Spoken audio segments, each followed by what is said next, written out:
viewers, and you're welcome to today's trending. I am Uni Ijoma and the host for today. And today we'll be discussing a very important topic that is causing a whole lot of discussion across the country. We are discussing a topic that regards JAMB upholding 150 as cutoff mark for students into the university, and also 16 years age requirement as the minimum age into the university. And today I have two important guests with me here on studio, and they are no other person than Miss. Estelle Mordian. Okay, and by my left, I have no other person than. Supposed to talk more. Today in studio, we'll be discussing the interesting topic that is actually causing a lot of discussion across the country. So, what do you think about the age 16 minimum age for university? I think the age requirement is still somehow still low, for being that some children at 16 they might be brilliant, but they are not matured yet to do things on their own, because some students are brilliant, but they don't have the capacity to do things on their own. Because when you see some of these students, they are brilliant, but their parents don't allow them to do things on their own. They still follow them to JAMB. I'm not saying it's bad though. I'm not saying it's bad. I still follow my kid's sister though to some places. If she don't, if I take her to a place twice, the third time I'm not supposed to follow her to that place again. Hope you understand what I'm saying. Yes, yes. Not because that is how we are training the family. They don't spoon feed you every time. All the time, They just teach you, okay, this is a procedure, and that's this is what you are supposed to yes. do. But some parents, they don't allow their kids to do things on their own. If you go to where they register for JAMB now, if you bring your child that day and then your child was not able to register for the JAMB, the second day you still bring the child, and if it's not, you stay all through the day with that child. And then, okay, what now happen if the child go to university?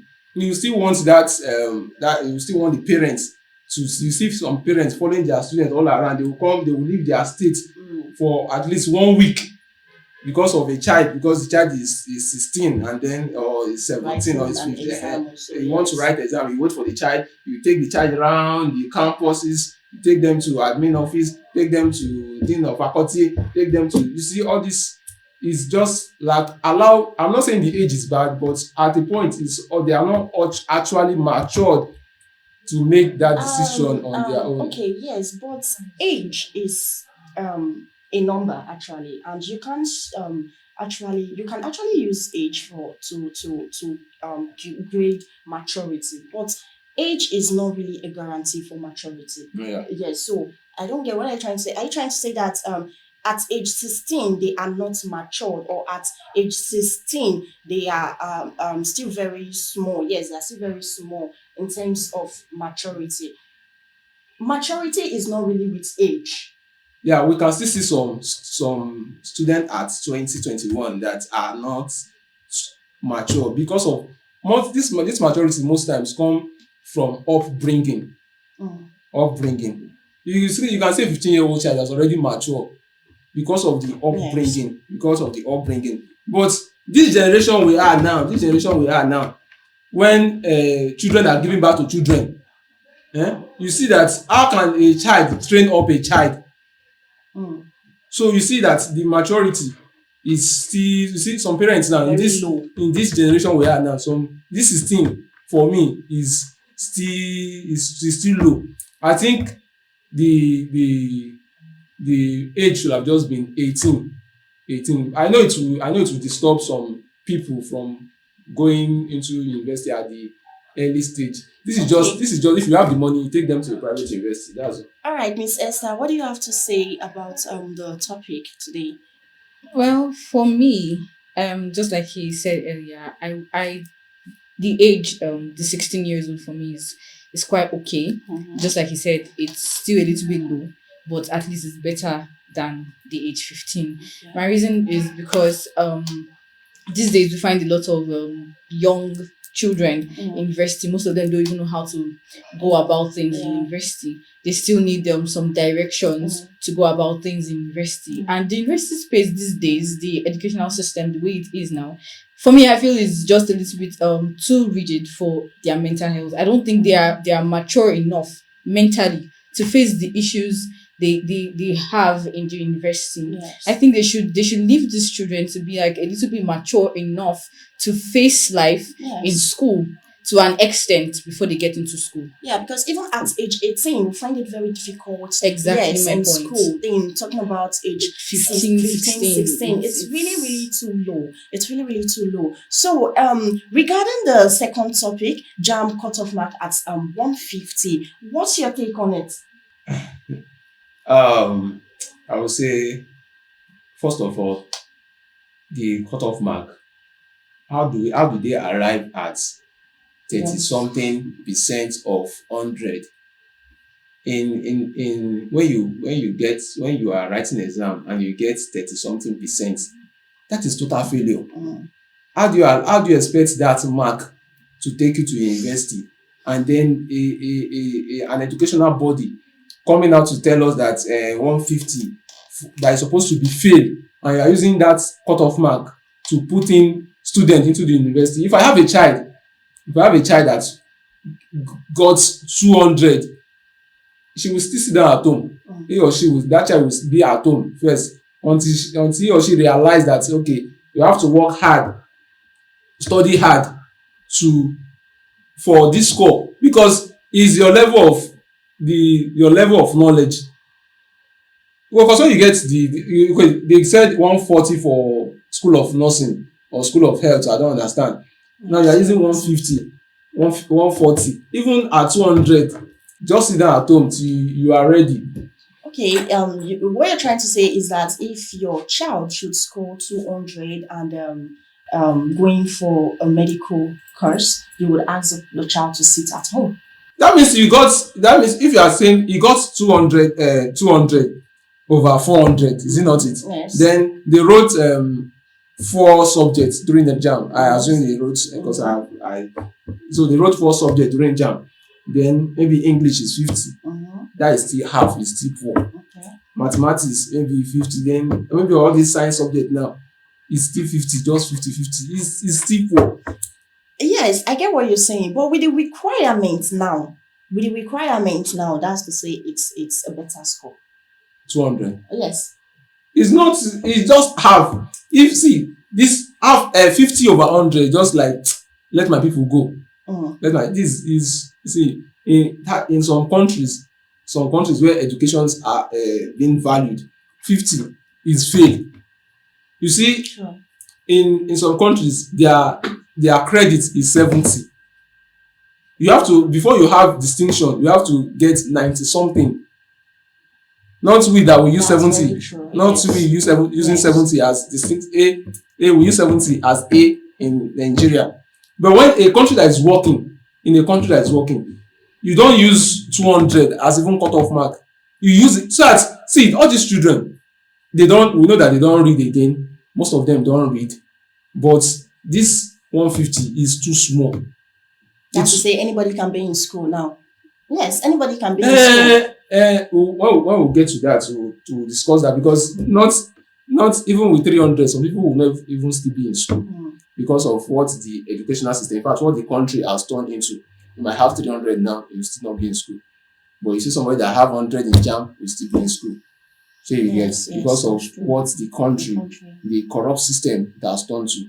So the 150, I would say, is JAMB is just bringing the educational system down every day by day. The educational system is just depreciating every day by day. So what they need to do, if it's possible, is just scrap JAMB. Because I don't see the essence, I've said this thing before on one of our shows, that I don't see the essence of writing JAMB when you still go and write post-UTME. Yes. So what's the essence? Because when you get to, if you like get 350 in JAMB, and then when you write post-UTME, you don't get up to the cutoff mark, you still not enter school. So what's the essence of me writing 2 exams because of 1 school? Okay, Miss Esther, what's your take on this? Do you agree that, or should I say, does a lower cutoff mark improve access to education? With the way they are actually making it seem now, they want it to be like, oh, you can easily get into school now. But that should not actually be the goal for me. You're pushing people into school. How prepared are they? Now I'm hearing nursing 140 for cutoff mark Yes. to get into nursing. These are people that we trust with our lives. And you're telling me that a child that just woke up one morning, decided to take JAMB, got 140 and got into nursing school should be allowed to actually treat someone later in the future. You're telling me that before now, I know of a number of persons that when I was writing my own JAMB, I know of a number of persons that they were not even serious with reading, and most of them got 150, 160. These are persons that did not even open their book Yes. as much as I did. Now that means you're trying to tell them that, oh, there's no need to read anymore. Just You can just sit wake for up the one exam morning, and- sit for the exam and pass it, and then you're good to go. But is it actually right? What are they bringing to the table?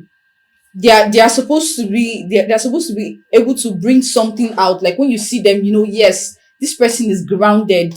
Do you get, like, the educational system? This reduction in the cutoff mark to get into school, I feel it's only devaluing the educational system in Nigeria, and I do not support that actually. Okay, so speaking for a way forward, what do you think the government should do about this?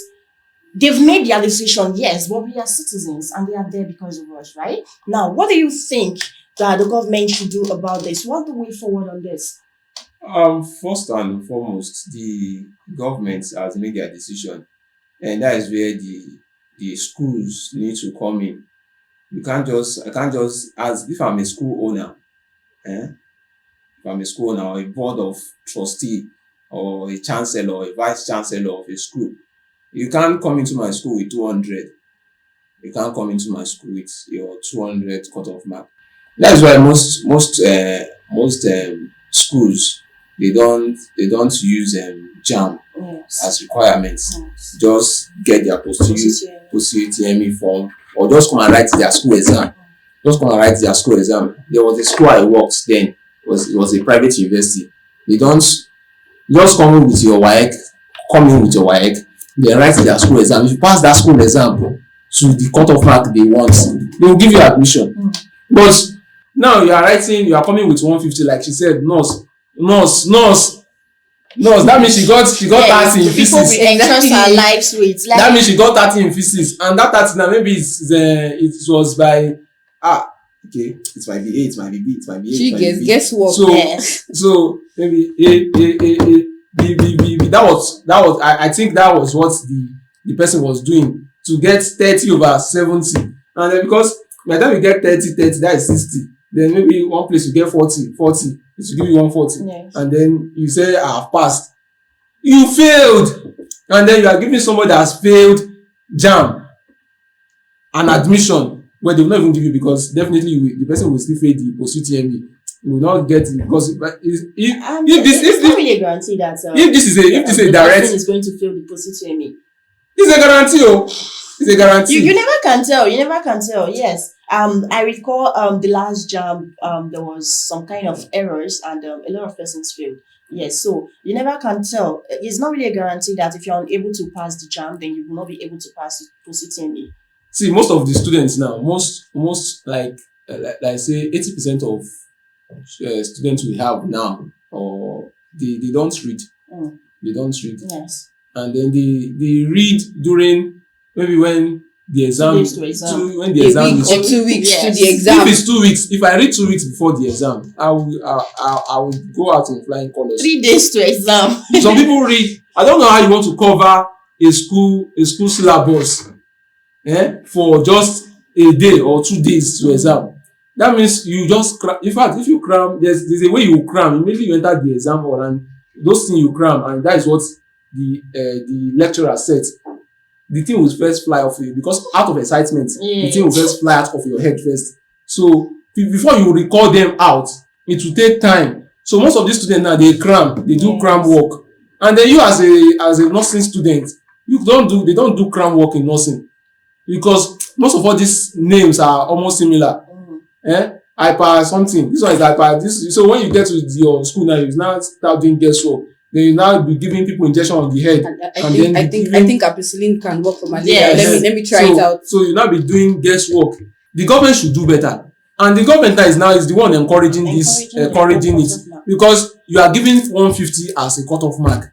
That means you are encouraging the children not to read. Exactly my point. You are encouraging them not to read, because when they are not reading, what are they going to present? Because knowledge is power. Yes. Knowledge is power. Because sometimes you ask some children, they are simple questions. You ask them, they say, I'm not aware, I don't know. You don't know. How old are you? So you think at that age they are supposed to understand. In fact, they should have read about these things. They should be aware, but they don't make research. But if you ask them the latest song, they know it. The latest challenge on TikTok, Yes. they know it. The latest trend on Facebook, they know it. The latest on Instagram, they know all the old celebrities. But you see, what concerns them, what will make them grow, those things will not make somebody grow. You see all this challenge, this thing, they don't make somebody grow. Yes. But you see, when you read, you have knowledge of things. So our government should do better. And then the parents also should come in and do better. Don't leave your children to the hands of they can do it by themselves. If you don't monitor your children, you see, they will go astray. Speaking of children and parents doing better, do you what can you say on this? Is it that the fault of children not reading, the fault from children not studying their books, is it from the children, from the teachers, or from their parents? For me, first of all, I think they say charity begins at home. Yes. So I think first of all it begins with the parents. Mm. I remember when I was younger, so when I come back from school, after saying, "Oh, mom, good afternoon, ma," the first thing she asked me, what did you do in school today? Yes. Were you given an assignment? Let me see. That's how parents help children grow. If you don't push these children, they will feel this is the best they can do. Yes. Do you get? So it begins with the parents before the teacher, before the children themselves. The parents have to let them know that you have to do better. There is a way the parents will encourage a child. The child, in turn, will encourage the teacher to teach the child more. Do you get? I've heard of a lot of children who would correct their teachers in some things. These are children that know that yes, they know what they are actually do you doing get? in school. They know what they are doing in school, and this actually begins from the home. So for me, I feel just like what he said earlier, the parents should also do better. When you're talking about the cutoff of 140, many children will say that, oh, it's my time to relax. All I need to do is just flip through few pages of my textbook, and I'm good to go. But the parents should let the children know that 140 is not actually a good score. They should let them understand that you have to do better to show yourself approved. Yes. That 140, yes, is the cutoff mark. But you know that getting a higher grade gives you more chance. Do you get? Yes. So it starts with the parents. For me, it begins with the parents. Even schools nowadays, you see children going to schools with their phone. A lot of them. So do you think this phone of a thing actually encourage their education, or it's kind of bring their education down? For me, again, I would still say if a phone would either encourage or bring down the educational standard of a child, it still depends on the parents. When you get a child a phone, there is what we call parental guidance. Yes. You put it on, you set the phone in a way that the child can only use that phone to study. And when there's a particular time for the child to study and you see the child is not studying, make sure that child begins to study at that particular time. Always monitor the child. Yes, we can't say using phone is bad for children. No, actually, for me, when I was growing up, I actually wish that I had like a device that I could use to study, which would make it actually easier and better for me. And probably I would have even got to gain more knowledge from that. But still, I feel the parents should still monitor these things. It's good, very good, but it can also be very bad for the children. Yes. So let them monitor it in a way that it is good for the children and does not affect them negatively. Yes. Okay, so how do you think government can actually play a role on this, helping children to make research? What I'm trying to see is I kind of see some should I say apps like their contents are not being regulated. Yes, their contents are not being regulated. So I don't know. Do you think content regulation can help children to achieve a good goal in education? Of course, of course, definitely. If there's going to be an educational app for a child, then the content that will be posted on that particular app should be Mm, regulated. You mm, should make sure that whatever it is that is going on that particular app should be educational content, mm. nothing else, Okay. nothing more. And also regulate the educational system. Should make the educational system a system whereby the students will read and work hard, not this 140 they are putting in place, Yes. 140, 150 for a cut-off mark. That means you are just, in fact, if it's possible, you should just scrap the JAMB. Mm. You should just scrap the JAMB. So we'll go to the school and write the post-UTME or write the school exam, and then Honestly, I and feel then JAMB is kind of a waste of time. and then you write even this JAMB now, then you come, you say glitches and all these things. So if there's a way they should just scrap the JAMB, scrap it, let's go and write the school exam, giving us 150. People will now relax and say no, is it not 150? Like, I might not even read, because when I wanted to write JAMB, when I my first attempt at JAMB, the only attempt I did at JAMB, I got 200 plus, and I did not read at all. I didn't read. Let me tell you, I did not read anything. That's I got. if it was now, then you've been in school.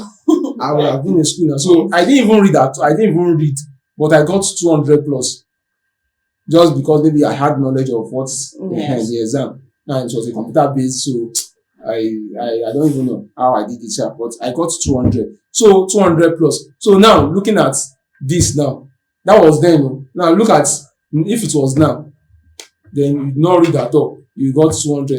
You'll be very happy. Your people will be happy you got 200, but 200 is poor. To me, it's poor. It's just 50 over 100. It's still poor. They shouldn't use this 150. They should improve more so that the children can know that, okay, this is what we are looking at. We know that will not be the criteria of them entering school, but that standard should be set. The standard should be high for the students. The government should do better. They should take this educational system serious. Okay, thank you very much, Miss Esther. Any last word?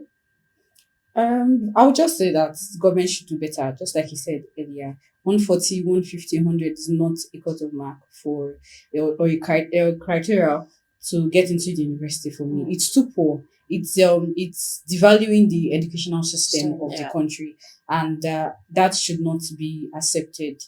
Okay, so Mr. Kelly, do you have any last word? My last call should be to the schools that are giving the student admission. They shouldn't use this JAMB cutoff mark, because they should use their own cutoff mark. They should have their own cutoff mark. Don't say because JAMB has given us 140 and you for nursing and whatever, and then you use that same 140 for the nursing students. That's very cool.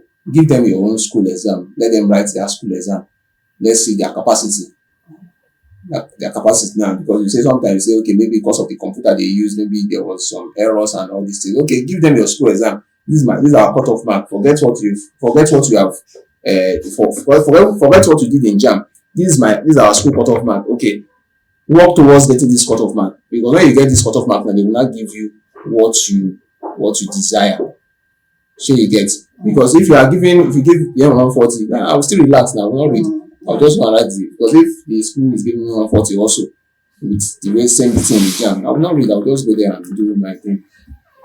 Okay, so at this junction, we want to draw the curtain to the show, and from my guest, we've heard that schools should take it to using their own cutoff mark to admitting students into school and not the JAMB cutoff mark. Thanks for watching. This is VOS TV, and stay tuned to our other shows like this. Thanks for watching. I am Oni Ijoma.